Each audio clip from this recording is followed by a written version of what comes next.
Bonjour à tous, donc dans cette vidéo, nous allons regarder donc les prérequis nécessaires pour donc la partie sur la Terre dans l'univers, donc enseignement scientifique en première, donc c'était rappel généralement de collège et de seconde.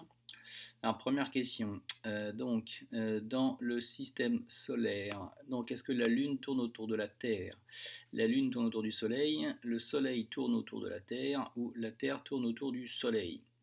Alors, bien entendu, vous savez que la Terre tourne autour du Soleil. Le Soleil ne tourne pas autour de la Terre. Alors, la Lune tourne autour de la Terre, bien entendu. Et est-ce que la Lune tourne autour du Soleil? Eh bien, si la Lune tourne autour de la Terre, qui elle-même tourne autour du Soleil, la Lune tourne autour du Soleil également. Une planète, alors, est un point brillant dans le ciel terrestre. Produit la lumière qu'elle émet, diffuse la lumière qu'elle reçoit du soleil, erre dans l'univers. Alors elle n'erre pas dans l'univers, elle diffuse la lumière qu'elle reçoit du soleil, donc c'est-à-dire que c'est une source de lumière secondaire, elle ne produit pas de la lumière qu'elle émet telle que les étoiles. Et est-ce que c'est un point brillant dans le ciel? Effectivement, c'est un point brillant, si jamais, bien entendu, elle est éclairée par le soleil. Ensuite, 4. Dans le cadre de la mécanique de Newton, la force de gravitation. Donc, est-ce que c'est une force à l'origine de l'attraction entre les corps situés à des millions de kilomètres? Oui. Donc, c'est effectivement une force attractive. Est-ce que c'est à l'origine de l'attraction des corps situés à quelques centimètres? Effectivement aussi. Je vous rappelle que la formule, vous l'avez vue en seconde.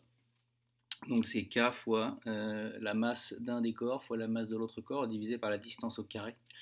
Est-ce qu'elle est à l'origine de l'attraction des corps si au moins la masse de l'un d'eux est de l'ordre de grandeur de la planète? Non, ce n'est pas une condition nécessaire. Et est-ce qu'elle est d'autant plus intense que les objets sont éloignés? Ça, c'est bien entendu, vu que la formule elle est en 1 sur d carré, plus d augmente, plus la force est faible.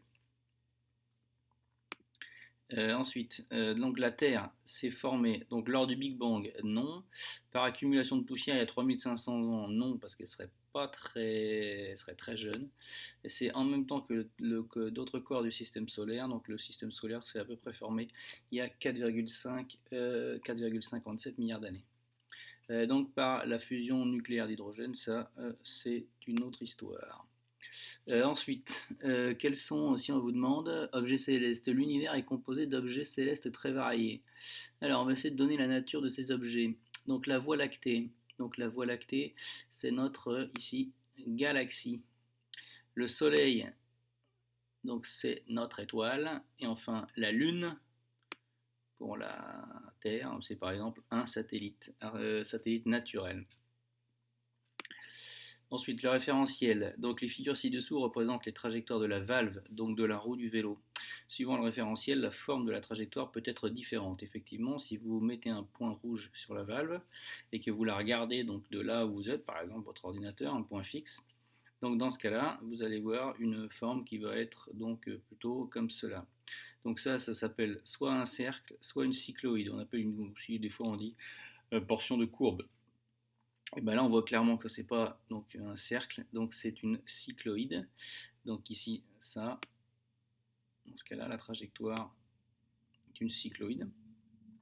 Donc on parlera dans ce cas-là de mouvement curviligne. Et si par contre maintenant on place ici, si on place donc le référentiel ici au centre, ben on voit qu'en fait la position de la valve, qu'est-ce qu'elle fait? Donc elle fait des cercles. Donc si elle fait des cercles, la trajectoire c'est donc ici pour celle-là un cercle.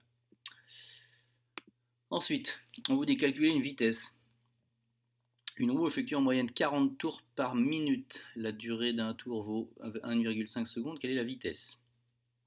Alors déjà, on analyse les trois propositions. Vous avez V égale donc une distance fois un temps. Vous avez une vitesse qui est égale à une distance divisée par un temps. Et vous avez une vitesse qui est égale à un temps divisé par une distance. Alors, je vous rappelle une formule très importante. Vous savez que la vitesse, c'est toujours une distance